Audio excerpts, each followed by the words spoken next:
Hoy, en Día del Juicio, Miguel Ángel Velázquez se adentra en la política norteamericana en una charla con David Brooks, periodista de La Jornada en Estados Unidos. Tocaron temas como el voto latino, elecciones. Aquí iniciamos Día del Juicio.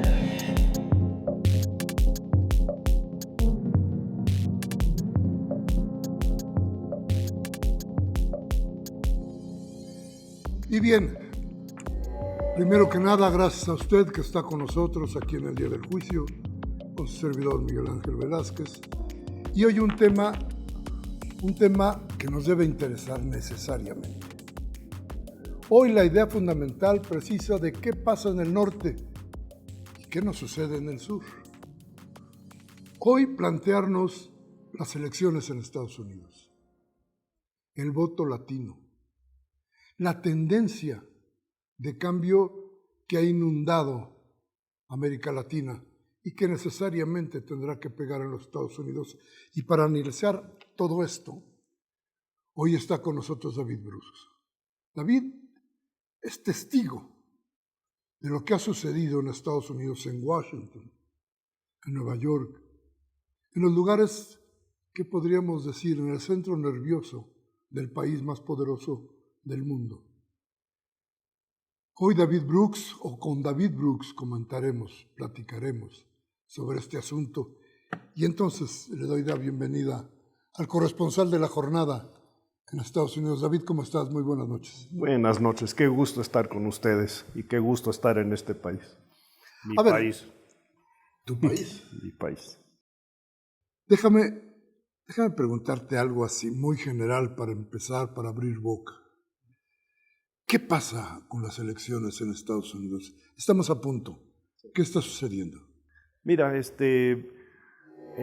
elecciones, las intermedias, o sea, a medio término del periodo presidencial, están programadas para este próximo martes, 8 de noviembre, y pensando en cómo toda la gente consciente y progresista está festejando el triunfo de Lula en Brasil, ¿no?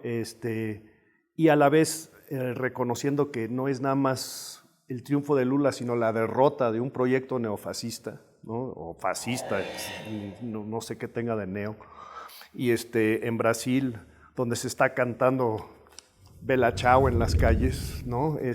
Pues hay algo muy parecido en Estados Unidos, o sea, no hay un Lula, ¿no? Pero en ese sentido, la esencia de la batalla política en Estados Unidos que se está desatando ahorita es un país que sufrió un intento de golpe de Estado, ¿no? Donde hay fuerzas que se identifican como neofascistas, ¿no? Incluyendo neonazis, etcétera, etcétera. Y lo que está en juego es la gran batalla, de cierta manera parecida a Brasil y en tantos otros países, entre esa ultraderecha y la defensa de la democracia y de las fuerzas democratizadoras, ¿no? Se juega el futuro de la democracia del país que dice ser el faro de la democracia para el resto del mundo, ¿no? Entonces, esa lucha antifascista, ¿no? Que se tiene que entender, no es una lucha por Biden y los demócratas, sino es de veras, es una resistencia y un intento para frenar un peligro que nunca se ha enfrentado a ese nivel en Estados Unidos. El voto de estas intermedias pues va a definir un poco el equilibrio de poder y ver si se logra conquistar o por lo menos frenar por un tiempo esa ofensiva neofascista. Y ahí dentro de ese juego, pues los latinos cuya mayoría son mexicano-estadounidenses, pues juegan un papel que puede determinar el futuro del país. Ya, entonces cualquier persona en América Latina, tanto en México como en el resto de Latinoamérica que están viendo esto, también tienen que reconocer que dentro de eso, aquí están las contrapartes de las luchas que se están librando en nuestros países del sur, también se está librando en Estados Unidos. Y eso creo que es en esencia lo que lo que se está enfrentando en ese país. A ver, hablamos del voto latino. ¿Cómo qué, David? El voto latino como que no ha sido coincidente, digamos. Hay un voto latino que va muy a la derecha, hay un voto latino que está muy a la izquierda, o a la izquierda, no vamos a decir el muy, pero sí a la izquierda. Sí. Pero hoy hay un llamado, o varios llamados, a que ese voto signifique y se dé una idea de la fuerza que puede tener en conjunto para las elecciones en Estados Unidos y su peso. Gracias. ¿Es así? Es como tú lo describes, o sea, cuando se dice voto latino, no hay un voto latino que se pueda decir que tiene una tendencia y que se autodefine como una fuerza política monolítica, ¿no? Es muy variado, ¿no? El voto latino, estamos hablando de como de los 62 millones más o menos de latinos en Estados Unidos, casi una mitad, 34.5 millones, tienen derecho al voto. No todos están empadronados, pero tienen derecho al voto, ¿no? Es el bloque de mayor crecimiento dentro del electorado estadounidense y cada vez, aunque la mayoría está concentrada en solo 2 estados, que es California y Texas, en los últimos años ha llegado a varias partes del país. Entonces, ¿qué pasa en unas elecciones intermedias, ¿no? ¿Por qué es importante? En estas elecciones intermedias está en juego los 435 curules de la Cámara Baja, no todos, el total, 35 de los curules de un Senado de 100 curules, o sea, más o menos un tercio. El equilibrio de poder ahorita es un Senado que está absolutamente 50-50 y que los demócratas ganan porque cuando hay empate la vicepresidenta da el voto que cambia, entonces en este caso es una demócrata, ¿no? En la Cámara hay una mayoría muy pequeña, ¿no? De demócratas, son 221 demócratas contra 212, para controlar la Cámara se necesitan 218. Entonces, quien gane eso, las proyecciones ahorita, las tendencias es de que todo, casi siempre en las intermedias, el partido que no está en la Casa Blanca gana, la mayoría. En esta vez no parece que va a ser el caso, pero no se sabe. La tendencia ahorita es de que la Cámara será conquistada por los republicanos, la mayoría, pero que el Senado tal vez se ha defendido, ¿no? Por los demócratas. También están en juego 37 gobernaturas de los 50 estados en total, ¿no? Ahorita están con 22 demócratas y 28 republicanos. ¿Qué es lo que estamos viendo? También serán las elecciones más caras jamás, intermedias. Se calcula que superará los 3,000 millones nada más en las legislativas de dólares, no de pesos estamos hablando, ¿no? Entonces, el voto latino, por los márgenes tan cerrados y las mayorías tan frágiles, tendencias mínimas o participación mínima de un bloque como el latino puede determinar el resultado y por lo tanto el futuro de la presidencia de Biden, ¿no? Y tal vez el futuro de la democracia, porque si llegan los republicanos han explícitamente, ya están tanto en los estados como a nivel federal, ya están impulsando leyes, regulaciones, todo para suprimir el voto o para quitarle, para implementar mecanismos donde el partido y no entidades electorales son los que determinen el resultado final, ¿no? Mucho de lo que hemos visto en estos últimos 2 años es la disputa donde Trump nunca ha cedido, ¿no? Y sigue insistiendo de que hubo fraude a pesar de que no hay ninguna prueba, ¿no? Van a continuar con eso, o sea, es cómo controlas el mecanismo de las elecciones. Al ganar gobernaturas, al ganar en el Congreso, puedes impulsar eso. Entonces tiene una implicación donde literalmente la democracia estadounidense, y lo dicen todos, o sea, ¿no? Desde el propio presidente para abajo, está al precipicio, ¿no? De que si va a sobrevivir o no. Entonces el voto latino en algunos momentos puede determinar quién gana en muchos lugares. Ok, entonces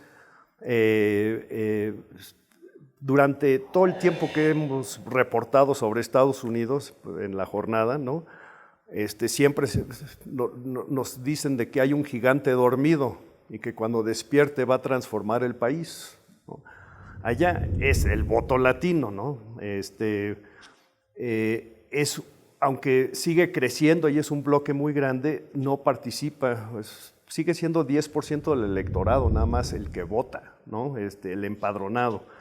Entonces, lo que vamos a ver ahorita es que y por un ejemplo, ¿no? Aunque se ha multiplicado el número y es el bloque más grande minoritario después de los blancos, y que es el único que va creciendo, y el voto blanco de hecho se está reduciendo como total.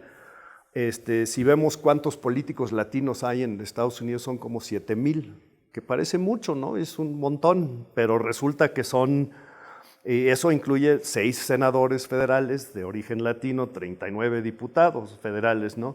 Pero ese número es solo el 2% de todos los puestos electorales en Estados Unidos. O sea, ¿no? Mientras los latinos ahora representan casi 1 de cada 5 estadounidenses, ¿no? Entonces, el poder de ese gigante dormido todavía no se ha expresado. Pero no se despierta.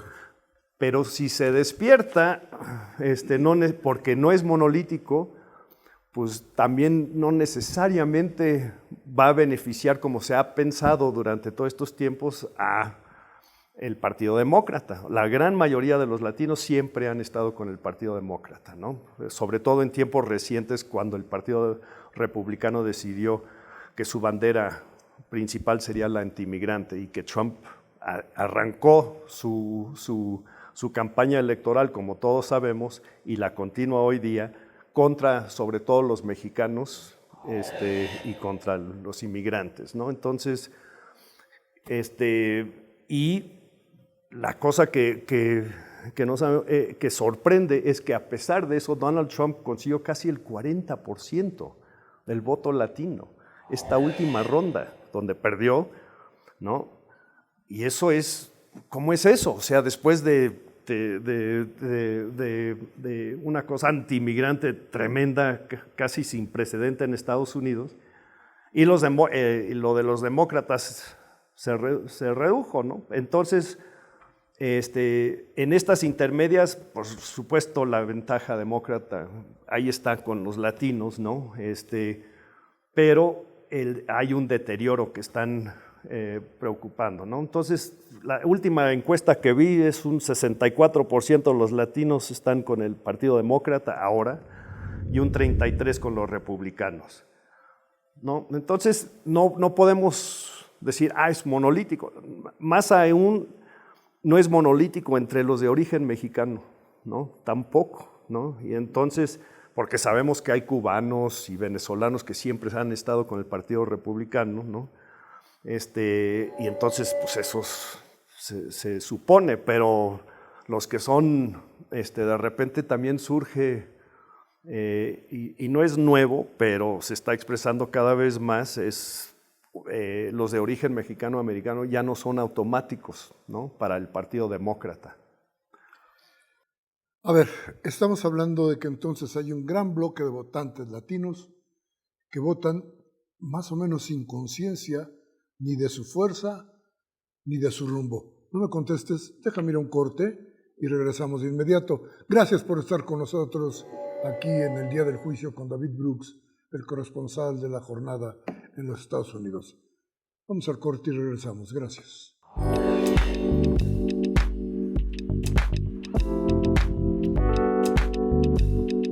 Debe ser importante, ¿no? por por todas las personas de migración latina. Lo tiene, pero sigue siendo aún relativamente reducido. Pues yo pienso que ya los migrantes que están allá ya no pasan no están sufriendo lo mismo que sufre uno acá en México, y ellos pues no, su voto ya no es tan objetivo. Hijo, tristemente lo ves cada vez que hay elecciones como ahorita que se acercan, cuando las televisoras les se acercan a los latinos, a los mexicanos lo he visto mucho, son los cuates que son más antimigrantes. Tristemente solemos meternos el pie nosotros mismos, ¿no?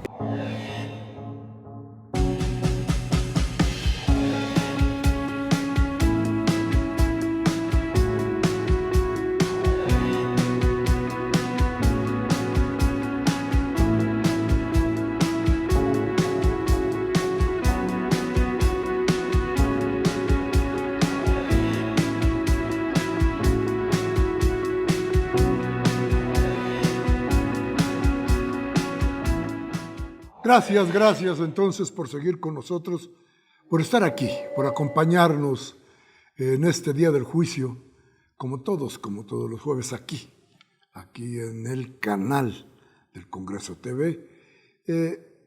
Déjeme decirle, esto de las elecciones en Estados Unidos y de los latinos que significan algo en esa elección, resulta importante para todos, sobre todo para muchos mexicanos que tienen cifradas sus esperanzas en lo que suceda en aquel país. Por eso le preguntábamos a David, resulta que es inconsciente, por decirlo de alguna manera, el voto, el bloque de lo que tenemos en Estados Unidos. ¿Qué pasa con esa fuerza? ¿Cómo lo sientes, David? ¿No se han dado cuenta de lo que tienen? Hay varias explicaciones. Siempre se les ha dicho que son claves, ¿no? Resulta que si no participan, pues no lo son. En ciertos estados, obviamente lo son. O sea, hay un dato importante, por ejemplo, en septiembre de este año, los latinos se volvieron la mayoría, o el grupo mayoritario en Texas, por primera vez. Los blancos son segundo.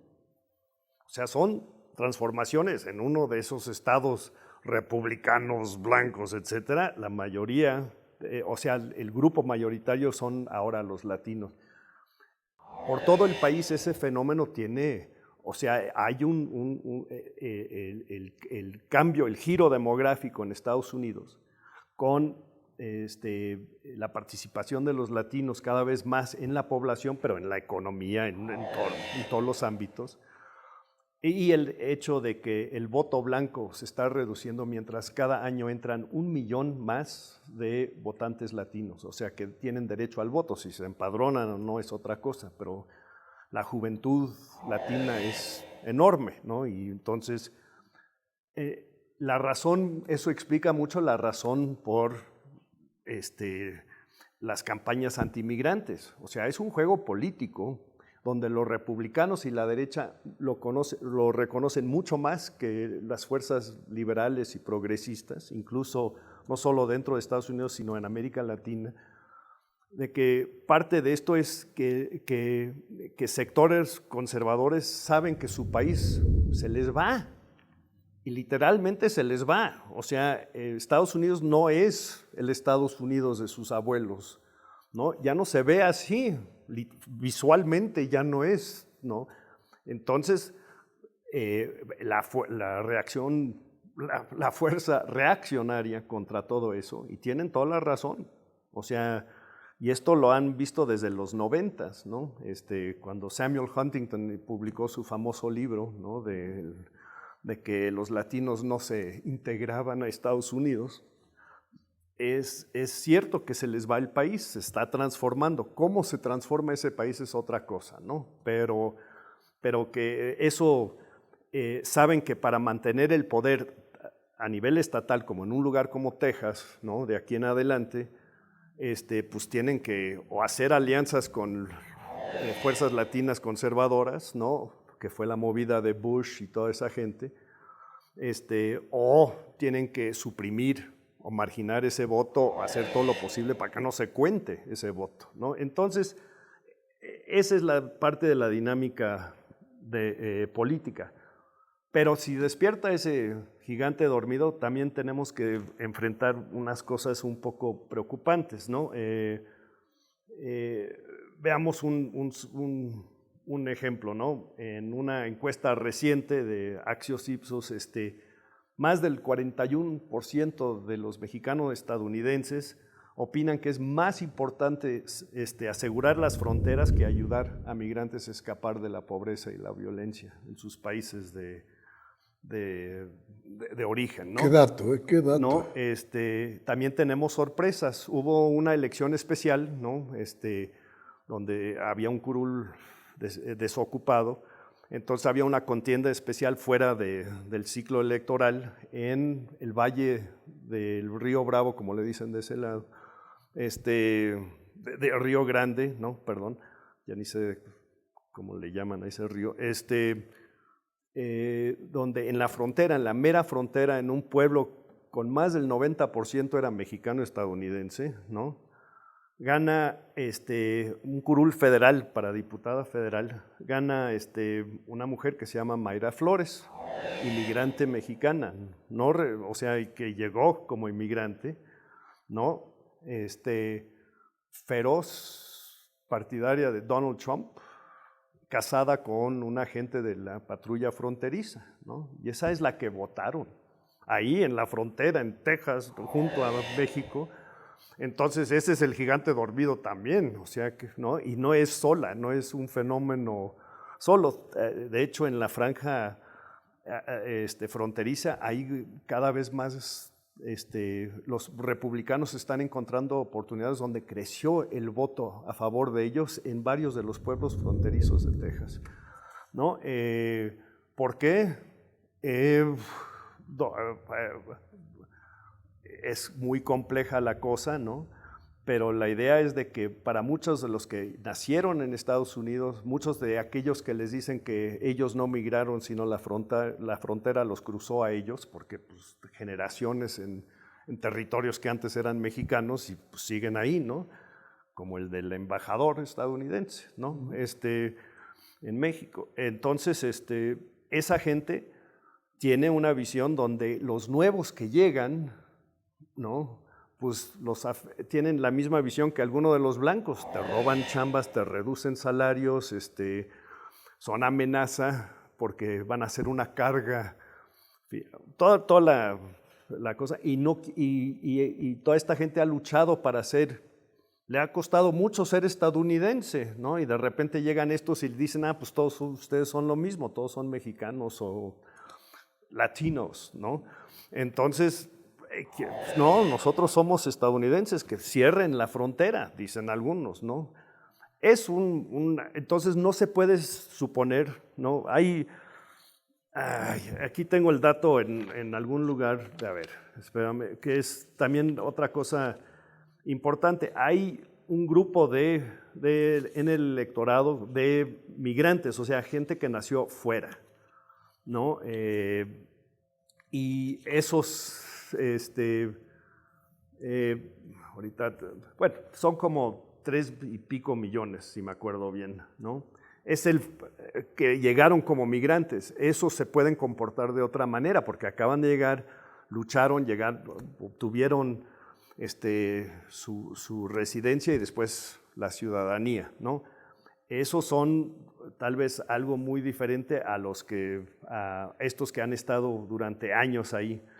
Entonces a lo que voy es que es un mosaico muy complejo de pronosticar, hay sorpresas todo el tiempo y al mismo tiempo el Partido Demócrata, muchos de los dirigentes latinos se quejan de que no hay inversión suficiente en empadronar ese voto latino por los demócratas porque los consideraban automáticos, o sea, a ver, no tenían que invertir, pues. A ver, dime una cosa. ¿Qué tanto tiene que ver el discurso de la amistad y del buen trabajo de Trump con México en que esas votaciones se hayan dado hacia la derecha del bloque latino o de algún bloque latino-mexicano. Lo que estábamos diciendo, el 40% de la gente votando hacia el republicano, nos está hablando de que no hay ninguna influencia, ¿o sí la hay? Es ¿cómo ponerlo? ¿No? Es un asunto con doble filo, no tiene las dos cosas, ¿no? Entonces, cuando aquí se decide que estratégicamente se tiene que buscar la forma de relacionarse con alguien que estaba en la Casa Blanca, que empezó su campaña, literalmente las primeras palabras eran contra que los mexicanos éramos criminales, violadores, lo peor. Pues ¿qué haces con eso? ¿No? Tienes ese elefante aquí al lado, ¿no? Entonces, la decisión estratégica de cómo lidiar con eso, ¿no?, llevó a una serie de maniobras para buscar mantener lo más cordial una relación personal, ¿no? Entonces, eso dividió a la comunidad inmigrante allá, porque allá no lo veían como amigo. O sea, Trump era el que perseguía a tu familia todos los días. O sea, fuimos a entrevistar a gente que todos los días, durante el tiempo de Trump, cuando sus hijos iban a la escuela, les decían, acuérdate, aquí tienes el papelito con el número de tu tía, de tu no sé qué, tu prima, no sé, porque si no estamos cuando regreses es que ya nos llevaron. Entonces imagínate los cientos de miles, si no millones de niños que se iban a la escuela todos los días pensando que cuando regresaran tal vez ya no iban a ver a sus papás. Eso fue el clima, ¿no?, de Trump. Ese es el que fomentó. Entonces, amigo, ¿no? Entonces ahí sí hubo, ni hablar de redadas, todo tipo de maniobras de represión, y además de generar el odio contra los migrantes por los supremacistas y abrir la violencia. Entonces la violencia se disparó contra los migrantes de una manera que nunca se había visto desde hace décadas, ¿no? Entonces, al mismo tiempo, entonces el mensaje desde aquí pues era muy complicado para esa gente, ¿no? Para jornaleros en Florida, para residentes en Brooklyn, para los que están en Kansas o en Iowa procesando carne, que cada día les estaban diciendo te van a llevar, ¿no? Ahorita viene el helicóptero, ¿no? Va a haber una redada, etcétera, etcétera, ¿no? Pues esa visión nunca fue traducida para decirle a esta gente, oye, es que es parte de una maniobra. Yo creo que eso ha generado y continúa generando, incluso por los representantes de esta gente, los electos políticos, tienen una crítica muy feroz contra eso, ¿no? O sea, gente que debería de ser aliadas aquí, políticos, con ese discurso. Al mismo tiempo hay otros, ¿no?, donde ese discurso fue, nos tenemos que defender contra esto, busquen la forma de enfrentar eso y sobre todo si son legales y pueden actuar, pues ayúdennos, ¿no? Es lo que era en parte eso, voten en contra de las fuerzas antimigrantes, todo eso, ¿no? Entonces están las dos, pero está muy, es muy difícil detectar de que haya un mensaje, un bloque que está pensando en México más que en sus lugares de origen. Sí están pensando en sus pueblos, ciudades, estados. La relación bilateral la real, está a ese nivel. A nivel federal es casi formal, ¿no? Pero a nivel donde están por las remesas, por los lazos familiares, por la influencia de que esas remesas determinan qué obras se hacen en un municipio, en cualquier municipio, etcétera, etcétera, en estados donde hay de todos esos estados de que viven de esas remesas, que sobrevivan gracias a eso, ¿no? Michoacán, Zacatecas, Jalisco, Guanajuato, todo un montón de cosas. Entonces, no sé si estoy confundiendo más las cosas, pero creo que todavía no hay, es muy difícil tener una idea así muy clara de qué es esa presencia mexicana-americana y de inmigrantes mexicanos en términos de su presencia electoral. Pero lo vamos a ver ahorita, en estas próximas elecciones, vamos a ver si sí o si no y qué pasa con eso. Claro, las elecciones del próximo martes, entonces tienen desde luego una influencia grandísima en lo que pueda sucederle a México, pero también de regreso, lo que está pasando en Latinoamérica tiene que tener una influencia en lo que suceda el martes. No es gratis el llamado de América Latina al votante de los Estados Unidos. Creo que aquí tenemos una pista para seguir y para darnos cuenta de que la lucha ideológica en Estados Unidos resulta importante para todos. Déjame ir a un corte, David, y regresar contigo para continuar platicando sobre esto que le sucede a Estados Unidos, pero que nos sucederá a todos. Gracias por estar con nosotros. Aguántenos un momento. Regresamos de inmediato.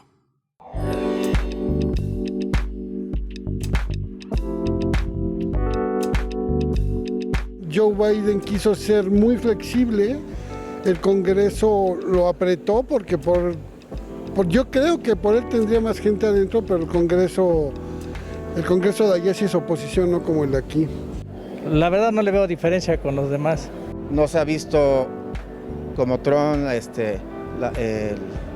los años anteriores, ¿no? Que se veía más agresivo. Este señor parece que ser más consciente, ¿no? Más cuidado con la migración, con los inmigrantes.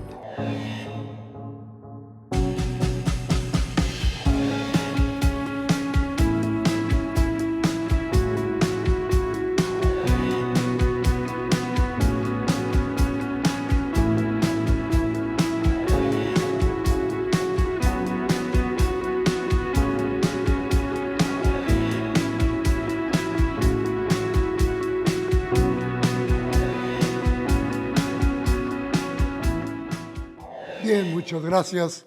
Gracias por seguir aquí con nosotros, por acompañarnos en este interesantísimo viaje, por este laberinto de las elecciones en Estados Unidos. No es fácil encontrar la salida a todo esto que nos ha platicado David Brooks. ¿Qué hacer con el voto latino? ¿Qué tanto pesa lo que sucede aquí? ¿Realmente pesa? ¿Para dónde vamos? A final de cuentas, no podemos decir que mañana no nos importa Estados Unidos. Si son ciertas las cifras, prácticamente 40 millones de gente de México vive allá con sus costumbres, con sus ideas y quizá de pronto hasta con un poco de la ideología que se llevan de México. Entonces, hablábamos, David, de este voto, de las consecuencias. Y te decía de la importancia que tiene hoy, por ejemplo, el triunfo de Lula y esta nueva configuración de América Latina frente a lo que está sucediendo en Estados Unidos. Allá la lucha cada día es más fuerte entre la derecha y el progresismo. Y aquí cada día parece que está ganando más terreno la idea de ir al progresismo, de ir a una forma diferente del de la derecha para gobernar. Sí. ¿Cómo lo sientes? ¿Hay alguna influencia de todo esto? Por supuesto, tanto a nivel de las cúpulas, ¿no? Porque para Washington, sean demócratas o republicanos, ver el mapa latinoamericano hacia abajo, ¿no? Donde todos los principales países ahora han, de cierta manera, expulsado a la derecha, o por lo menos a la cúpula permanente que había estado ahí, ¿no? Pues está sorprendiendo, ¿no? No es de que asuste todavía, pero es un giro sobre todo para Washington, ¿no? Y para Wall Street y todo eso. Pero a nivel de pueblo también hay una inspiración de que hay eso, pero creo que por primera vez en mucho tiempo las fuerzas progresistas de América Latina y las de Estados Unidos no se están comunicando. Y eso no era cierto.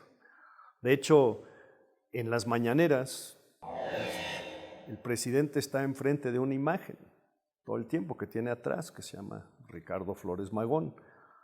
La historia de Flores Magón es binacional, ¿no?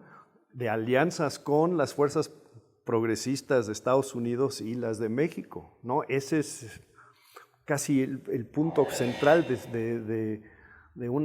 que tuvo consecuencias de los dos lados, o sea, que se influyeron de los dos lados. Entonces vamos a una cosa, la diáspora mexicana junto con la latinoamericana en Estados Unidos, quiérase o no,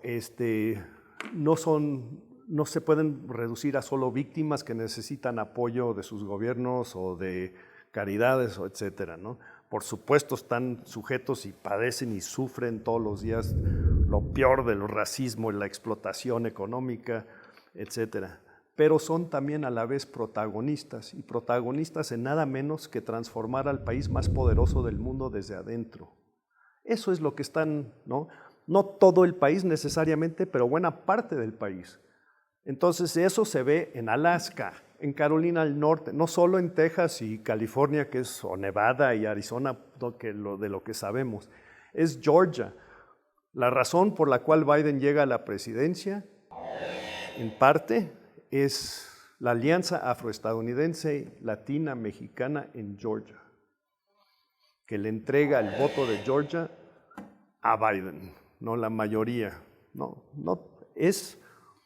o sea, ahí están los cambios, ¿no? Lo que sabemos de qué va a pasar en Texas, que siempre ha sido bastión de la derecha, pues ahora resulta que todas las principales ciudades de Texas están bajo control de demócratas y algunos demócratas progresistas. Ahorita hay un candidato para la gobernatura que está en juego en estas elecciones, Beto O'Rourke, ¿no? Que es un liberal progresista que está... podría haber una sorpresa ahí, no se puede descartar, ¿no?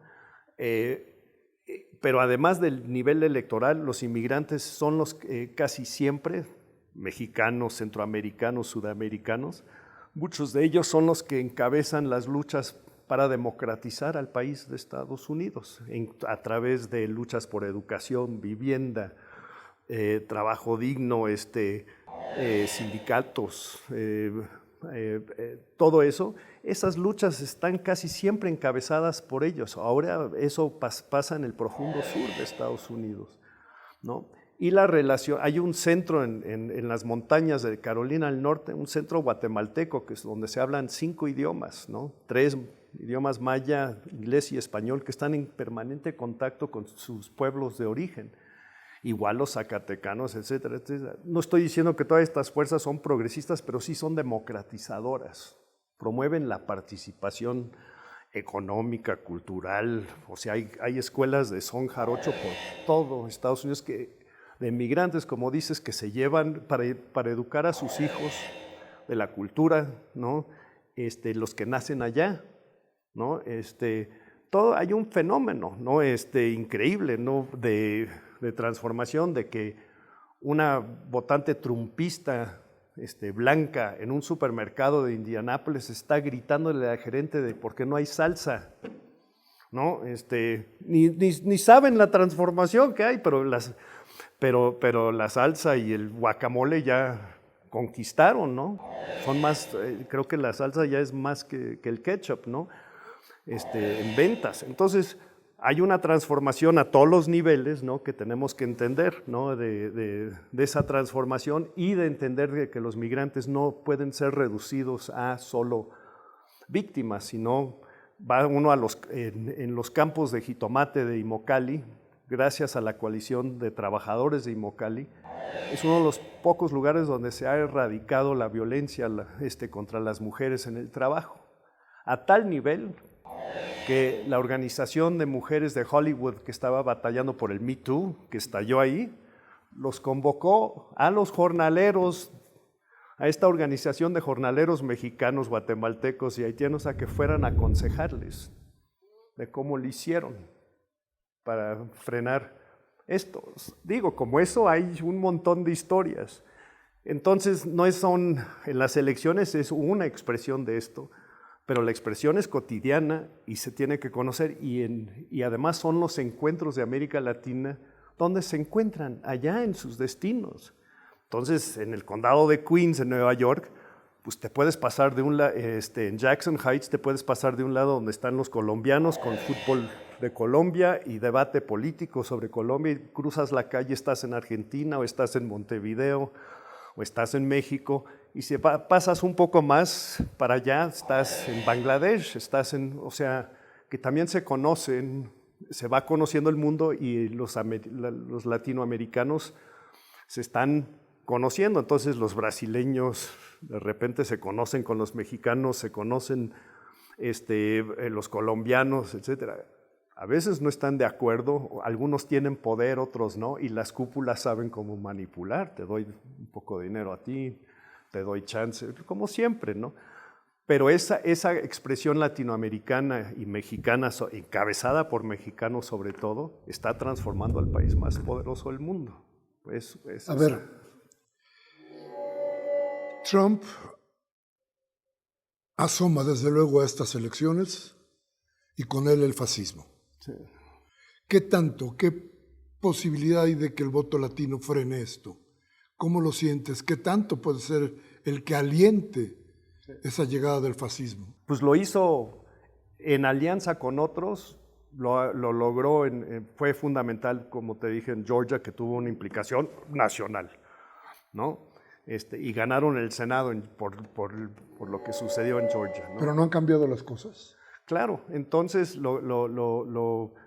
el hecho de que en Estados Unidos, lo estamos comentando, ¿no? De que hubo un intento de golpe de Estado, pues eso lo entienden muy bien los latinoamericanos. Para los estadounidenses fue un fenómeno sin precedente, ¿no? Ni siquiera lo han podido... Todavía lo están digiriendo, y hay las audiencias, ¿no? Que investigaron a fondo, y cada vez que escarban más, hasta más escandaloso hay, porque hubo coordinación entre ciertos legisladores y los que tomaron por asalto el Capitolio.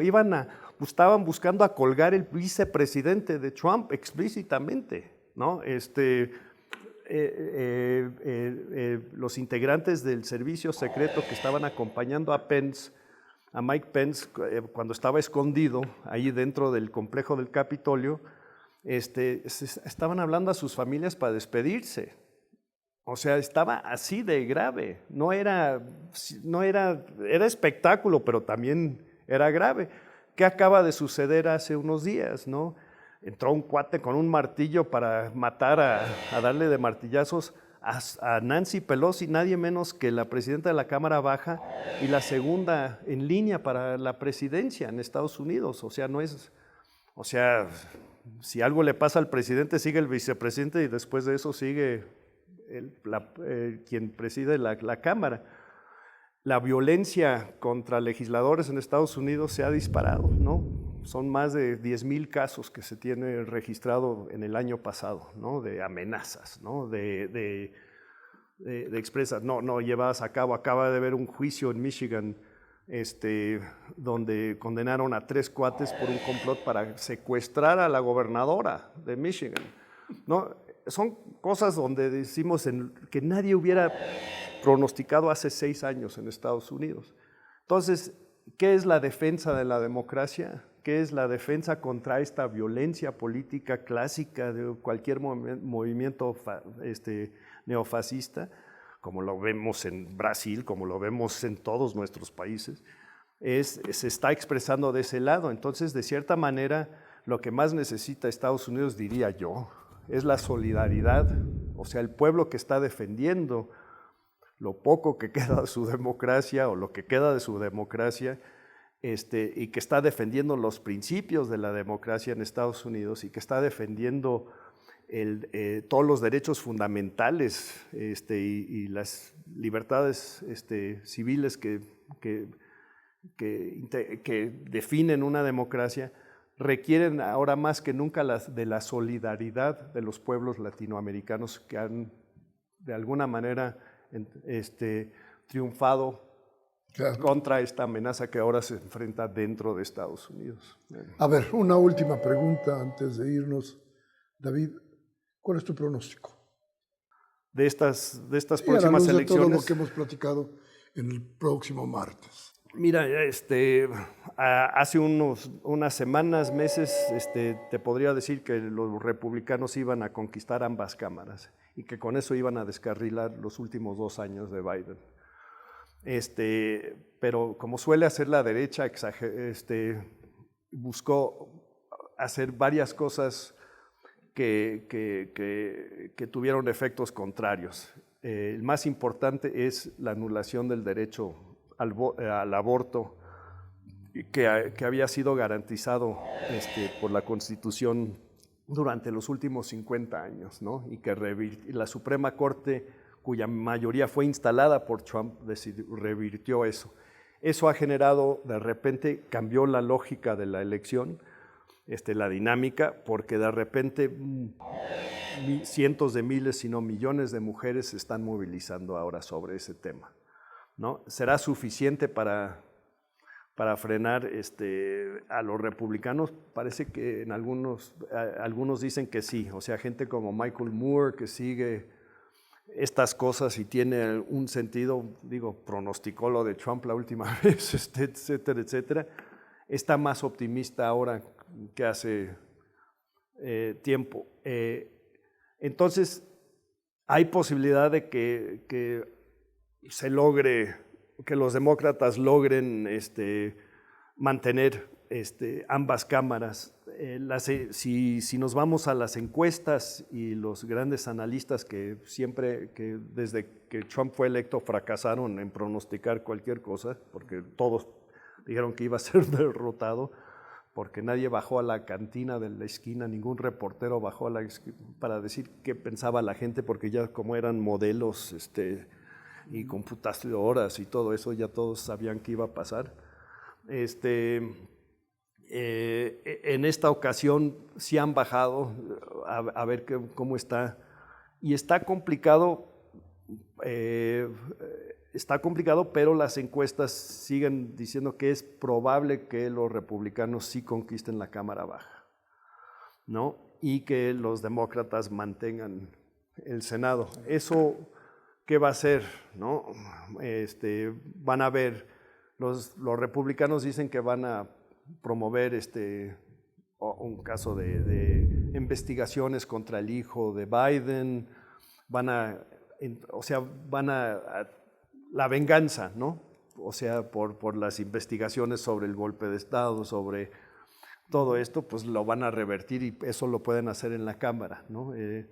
Entonces, lo increíble es de que como todos teníamos la misma preocupación en Brasil, y explicar por qué la derecha sigue teniendo una derecha tan enloquecida, engañosa, falsa y dispuesta a destruir el sistema para mantener el poder.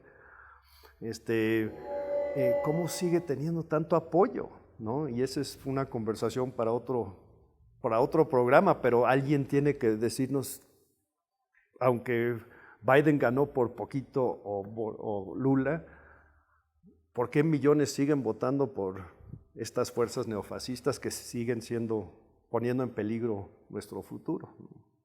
Bien, pues hemos escuchado no solamente el pronóstico, la idea de David Brooks, el corresponsal de la jornada en los Estados Unidos, no, sino el panorama que nos hace de muchos años de trabajo en aquel país de este corresponsal y cómo se ven las cosas de inmediato, el cuidado que hay que tener del voto, el significado del voto para un futuro inmediato que desde luego tiene por qué importarnos. Por tanto, David, muchísimas gracias por estar aquí en el día del juicio. Un gran placer. Te lo agradecemos espero mucho. Espero que no agregué a la confusión de... Creo que no, al contrario. Y a usted muchísimas gracias por acompañarnos en esta emisión. Le recuerdo que soy Miguel Ángel Velázquez y que tengo algo que informarle. Hasta la próxima.